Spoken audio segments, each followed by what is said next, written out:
Boa tarde, gente. Espero que esteja sendo uma tarde agradável para vocês, como está sendo para mim, assim, está sendo uma delícia, né? Então, estar aqui com vocês no presencial, para quem está online também, espero que esteja super curtindo. E alerta, né? Vamos ter grandes spoilers aqui para quem não assistiu o filme ainda. Pode passar, por favor. Nós vamos fazer uma análise winnicottiana do filme Red, Crescer uma Fera, uma animação da Disney. Alguém já assistiu esse filme? Levanta a mão. Oba! Oba! Que bom. Para quem não assistiu ainda, fica o convite. Quem sabe vocês tenham um outro olhar depois que a gente poder conversar um pouquinho, né? Para quem já assistiu, me ajudem aí, né? Vamos analisando. Como depois de uma deliciosa abertura do nosso grupo, podendo experienciar um pouco esse espaço do brincar, de soltar a imaginação, sentir o próprio corpo, trazer reflexões assim tão incríveis da Nica, né? Como que é a gente como mãe, como pai, diante de uma criança, qual que é o nosso papel diante de uma fase que é tão importante para a criança, que é justamente essa fase dos 2, 3 anos, que é justamente a fase que nós vamos conversar aqui um pouquinho mais. Né? Eu acho que são reflexões muito profundas. O Winnicott era um psicanalista fantástico, né? Ele consegue dar um passo além de Freud, Melanie Klein. Então, dentro dos psicanalistas grandes, ele também se tornou um grande, mas sem se contrapor, sem invalidar as outras teorias, mas ele consegue trazer, talvez pela prática clínica da pediatria, ele consegue trazer um olhar um pouco diferenciado para a gente, muito construtivo. Por favor. Então, nós vamos falar um pouquinho sobre a Meilin, que é uma adolescente de 13 anos de idade, né? E ela, quando vivencia emoções fortes, ela se transforma nesse lindo panda vermelho fofinho.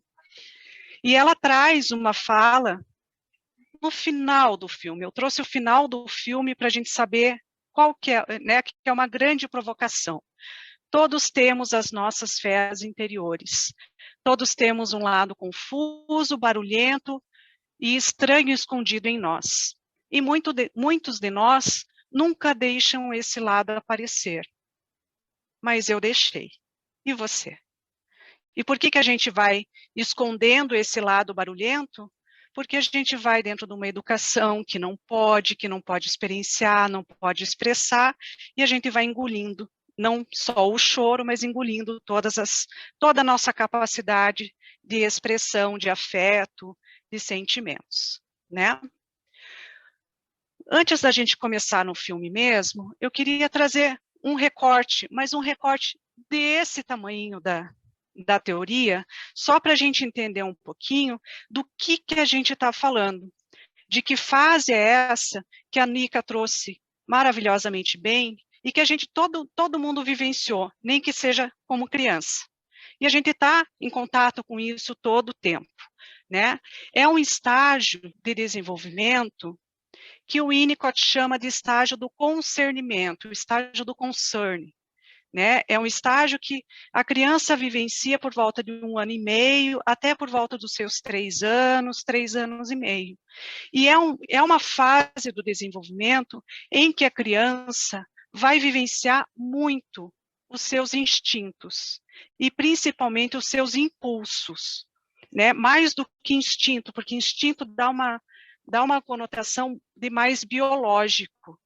E para o Winnicott, ele não despreza o biológico de forma alguma, mas ele traz uma característica de impulsos. Ele chama aquilo que outros autores vão chamar de instintos, que Freud, Lacan vão chamar de pulsões. Para o Winnicott, a criança não vivencia pulsões, ela vivencia impulsos instintuais, algo que é da própria natureza humana. Né? Então, não tem, na sua origem, é algo que impulsiona a vida,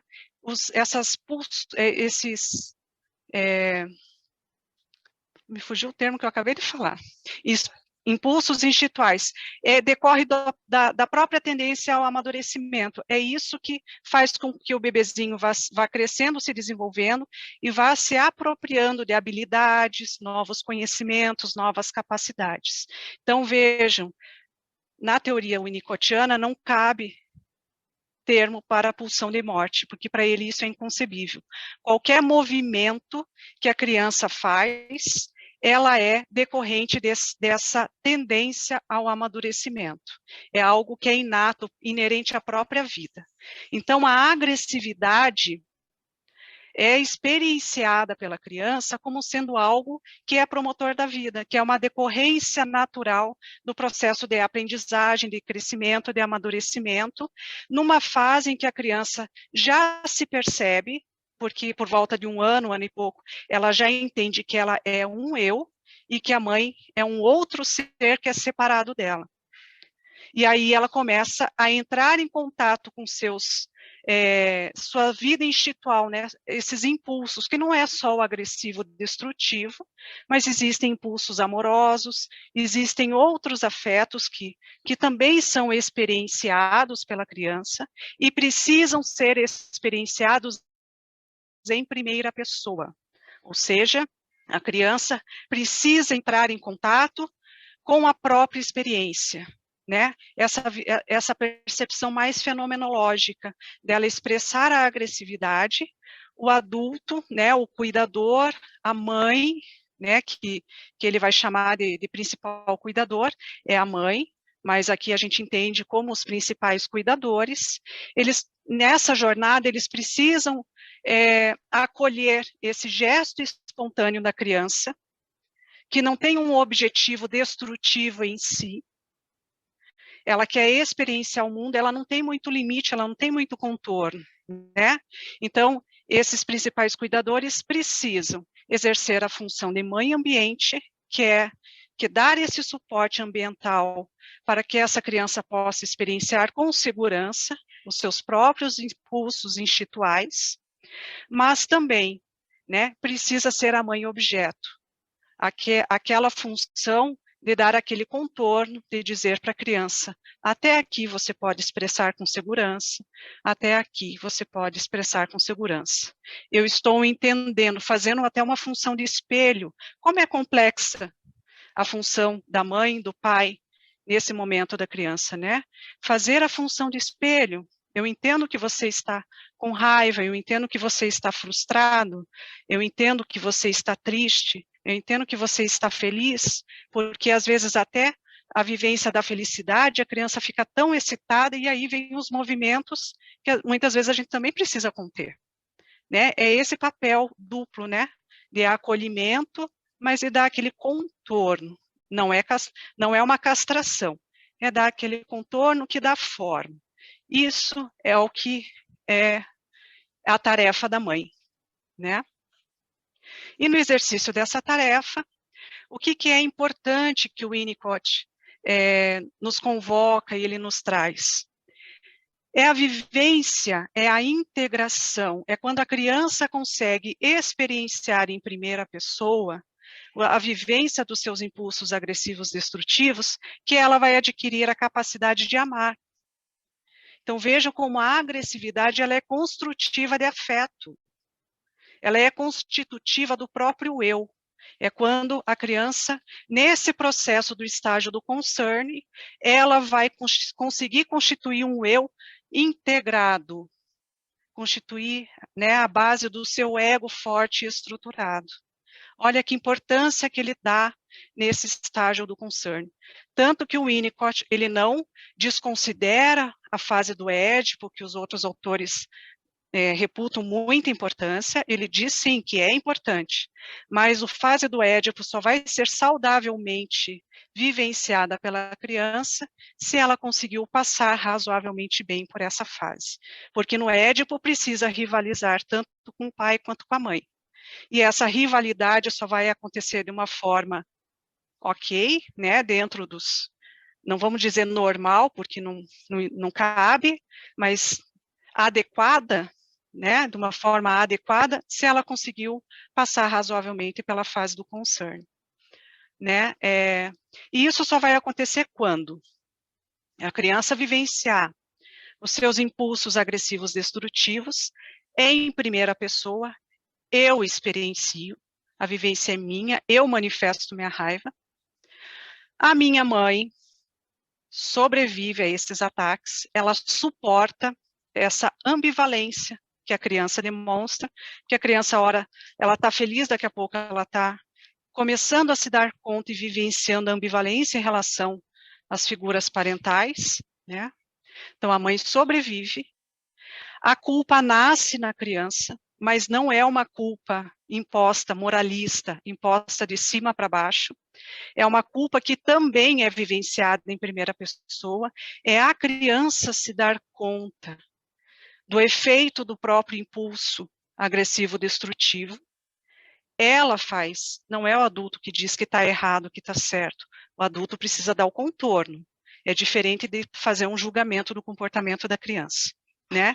E aí sim, a criança vir fazer a reparação. Ela propõe fazer uma reparação, né?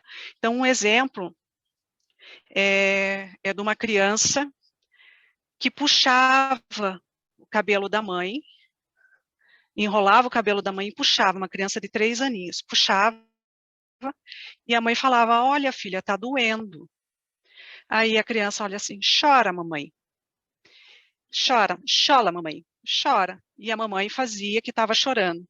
E aí ela pegava a chupeta, ia lá, né, acalmava a mãe, dava chupeta para a mãe e tudo. Isso é um exemplo de reparação. Ela está vivenciando, ela está promovendo, né? Ela está experienciando, e a capacidade de reparar está na própria criança. É isso que é o ciclo benigno, que vai permitir o surgimento da capacidade de amar, porque a criança só vai aprender a amar aquilo que suportar os seus impulsos agressivos destrutivos. Só fazendo um ponto desse que você falou, eu acho que isso é um exemplo legal do que é o concern, né? Porque a ideia de concernimento é discernimento é você conseguir aprender a se importar com as pessoas. Então é isso. Esse exemplo que você acabou de citar é perfeito para entender o estágio do que é o concernimento, né? De que é isso, mamãe, chora para eu poder te cuidar, porque eu entendi que você está triste, que você não gostou, né? Então isso é, enfim, é um exemplo perfeito. É tudo, gente, né? Ou seja, é vivenciando o estágio do concern que a gente começa a enxergar o outro como uma pessoa, e a gente vai se relacionar, aí vão ser 2 pessoas se relacionando. O que a gente vê na clínica é o quanto isso não aconteceu, né? Então, o quanto as relações ficam muito mais complicadas, N aspectos, né, que não cabe entrar, justamente porque teve implicações, o julgamento moral da nossa sociedade incide muito aqui, e a criança é muito podada de vivenciar aqui os seus impulsos agressivos destrutivos. Quando não pode experienciar, esses impulsos ficam deslocados na personalidade, eles ficam cindidos. E aí a gente pode ver pessoas extremamente boazinhas, que são aquelas que são perfeitas, e que do nada tem um impulso de destrutividade que a gente não reconhece, nem a própria pessoa se reconhece, porque a agressividade não faz parte dela, não foi integrada.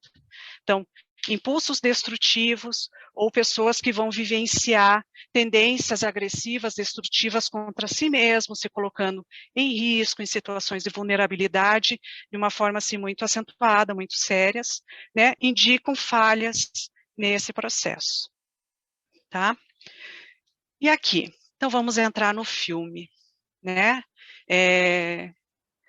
O filme começa justamente mostrando, né, aqui uma cena, aqui é para ser uma cena deles jantando, o pai, a mãe e a Meilin, em que ela diz, né, a regra número 1, honrar os seus pais, porque eles fazem de tudo para você, e aquilo que você pode fazer para retribuir é fazer aquilo que eles pedem. Né? Isso é contorno, gente? Será que isso é contorno da parte dos pais? Né? Então, a sujeição da MEI a essas expectativas maternas, o que que é, né? uma vivência de um falso self.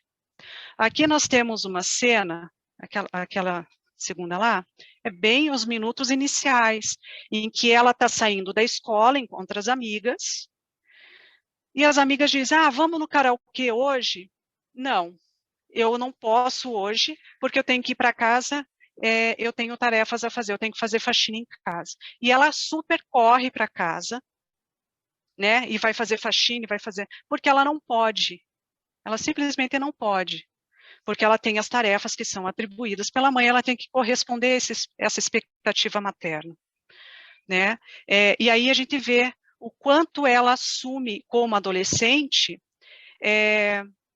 todos esses desejos, essas expectativas que a mãe deposita sobre ela, e é a mãe, no filme é a mãe, o pai é totalmente anulado por essa mãe extremamente rígida, extremamente castradora, e aí a gente vê, né, podemos pensar que essa forma de relacionar dessa mãe com a May, né, ela está impondo o seu narcisismo materno, que é muito motivado pelo medo.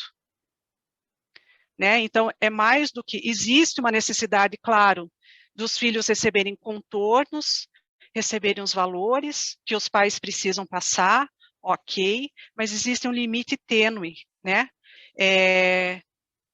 Entre o que é vivência de valor e tal, e isso vai sendo experienciado junto com as crianças, do que é uma imposição, é uma intrusão da mãe. E a intrusão é de tal forma que a May não pode ter o gesto espontâneo, né, de sair com as amigas, de querer fazer, de ter desejos, ela não tem desejos. Essa adolescente não tem desejo no começo do filme. Né? Então, isso mostra o quanto a mãe é invasiva, o quanto ela impõe o seu falso self para essa filha. A agressividade da May está deslocada, ela nunca pôde experienciar, né? E ela assume o falso self patológico da mãe. É disso que mostra o início do filme. Tanto que temos uma cena em que a May, né, ela acaba desenhando, sabe, aquelas vivências adolescentes ainda, de desenhar o rapazinho do supermercado desenhando o caderno, a mãe vai lá, entra, vê o caderno, toma, totalmente intrusiva, vê aqui, né, essa mãe entra no carro e vai tomar satisfação com o rapaz no supermercado que não estava sabendo de absolutamente nada. A May fica morrendo de vergonha, super morrendo de vergonha, assim, bafão mesmo, né, uma coisa, e aí mostra o poder da intrusão da mãe. O que é uma intrusão ambiental? Isso a gente está vendo do ponto de vista de uma adolescente, mas essa intrusão pode ter acontecido desde bebê, né? E aí a gente vê, né, que essa intrusão, que seja a mãe interferindo naquele despertar da libido dessa menina. Aí a vergonha. Aí ela tem né, essa reação, ela sente muita raiva, muita vergonha, muita culpa.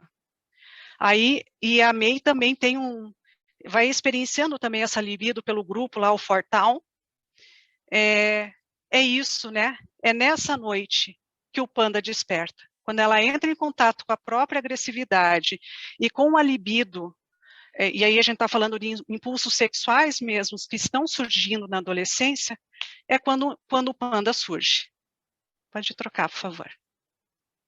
Então, o surgimento da agressividade acontece numa noite, ela corre para o banheiro, se vê como o panda, grita, e essa mãe corre lá, ela se esconde atrás para quem viu a cena, né, ela se esconde atrás da cortina, a mãe não vê que ela está em panda, pensa que ela está menstruada e vem, eu vou te ajudar, que tem absorvente, tem remédio, tem isso, tem aquilo, né? Esse é o panda que surge, né, na noite que ele surge, então a mãe ali é totalmente intrusiva, ela não consegue nem acolher o que a filha está vivenciando.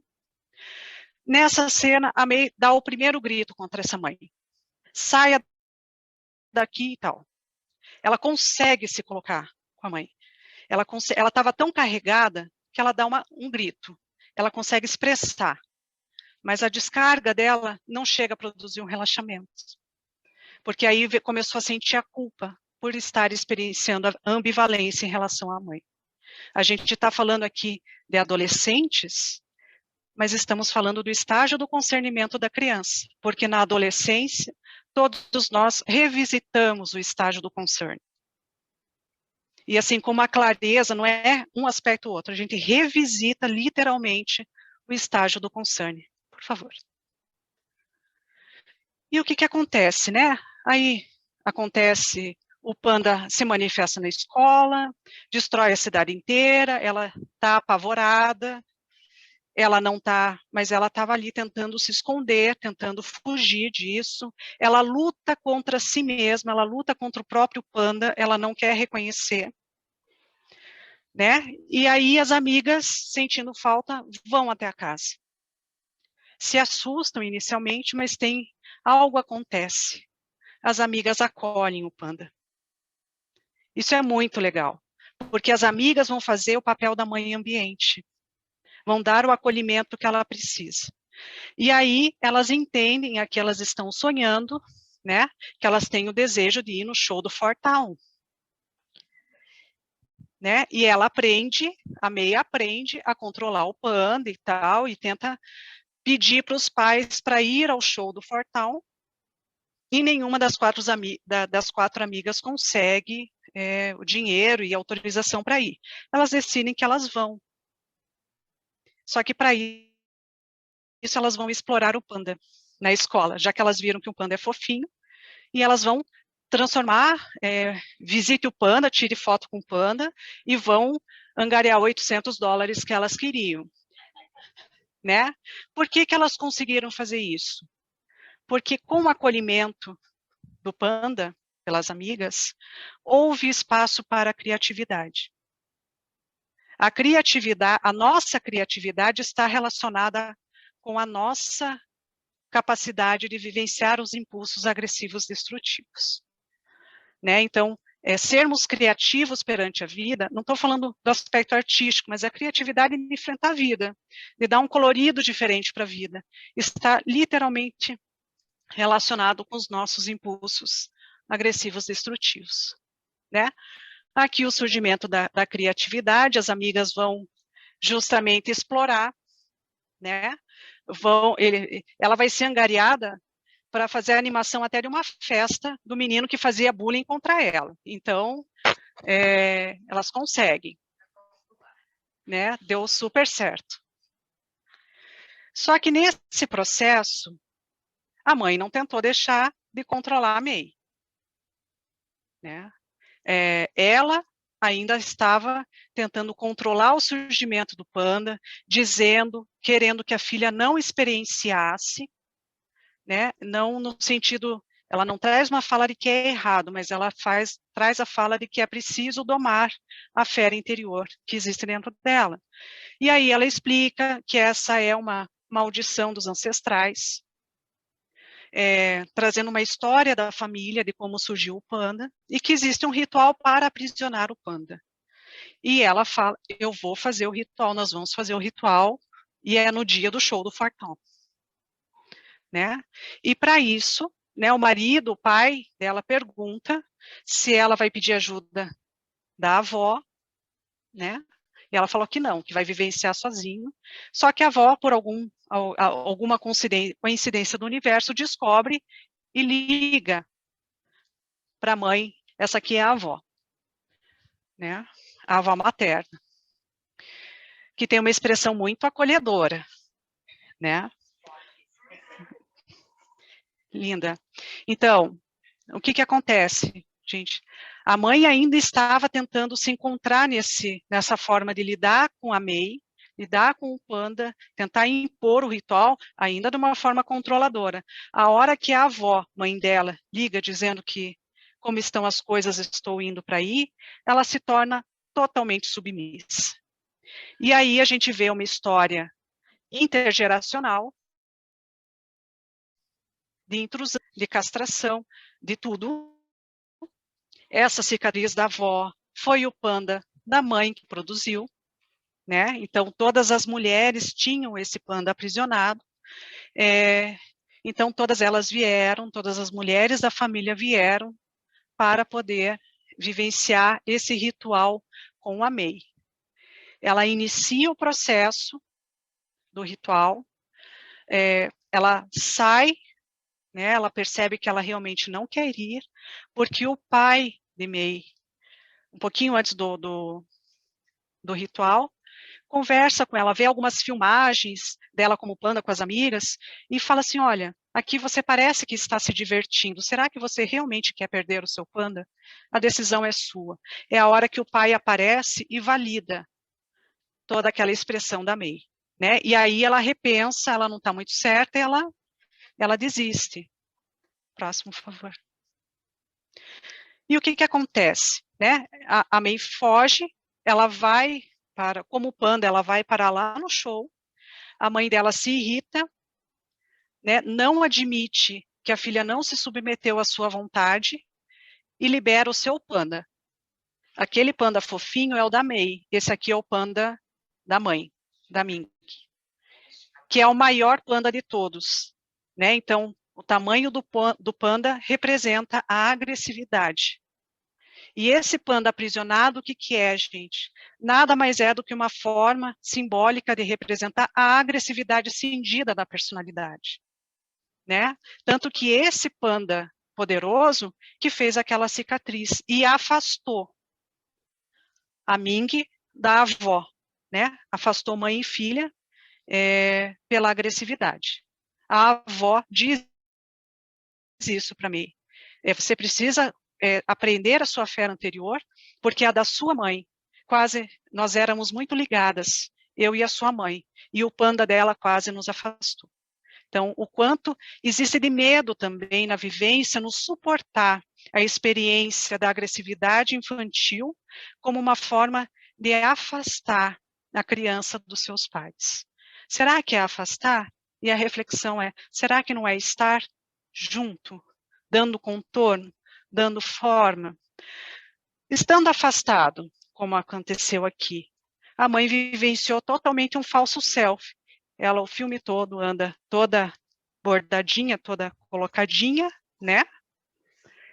Mas ela não vive a sua essência, a sua espontaneidade, a sua autenticidade, né? E o falso self representa isso. O filme vai, tem um ritual final, porque todo mundo liberou o seu panda e precisava aprisionar de novo. Esse aqui, durante o ritual, era a verdadeira personalidade da mãe.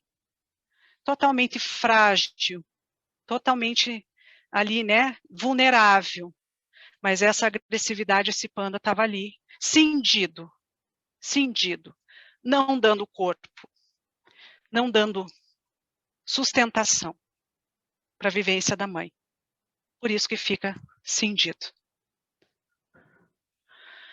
A Mei ela escolhe, ela consegue escolher permanecer com o seu panda, e no final do ritual, ela participa, ela vai junto, mas ela não dissocia o panda dela, ela quer ficar com o panda. Isso permite com que ela encontre a ancestral, entre em contato com a experiência cultural da ancestralidade, história familiar, história cultural, esteja no tempo e no espaço. A psique plenamente ancorada nesse soma, né? Que é isso que é a tarefa de integração, ancorar a psique no soma.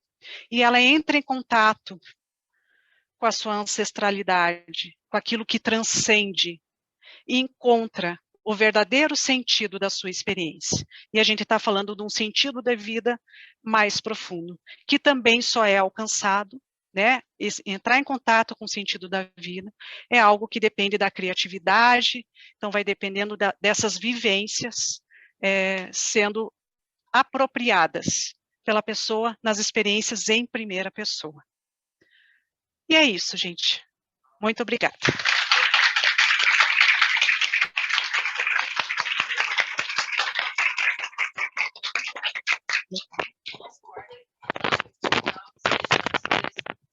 A aula maravilhosa sobre o que o Winnicott diz no livro todo. De novo, eu vou trazer dados da medicina aqui só para complementar. Quando a gente fala, né, que a agressividade ela está ligada diretamente à formação do processo criativo da criança, a gente vai ver que crianças onde não tiveram um meio bom o suficiente, né, que pudesse dar essa possibilidade da criatividade acontecer, tem uma formação de construção de palavras, são 30 milhões de palavras a menos do que uma criança que tem esse meio favorável, né? Então, a gente pensa, qual é a grande diferença da gente, bicho, gente, para os bichos, outros bichos? A gente consegue falar, e a gente tem um pensamento organizado, certo? E ele acontece a partir da criatividade. Então, se a gente não tem esse meio favorável, a gente está podando potenciais gênios na sociedade que poderiam, né, aparecer e ter ideias brilhantes, que podem fazer coisas maravilhosas por outras pessoas no mundo. E aí, como eu sou essa pessoa e nunca consigo desligar tudo isso do contexto social, eu trago muito a ideia das meninas, né? Meninas geralmente são muito reprimidas dentro da ideia da agressividade. A gente não deixa manifestar, porque a menina tem que ser o quê? Comportada, quieta, passiva, doce, né?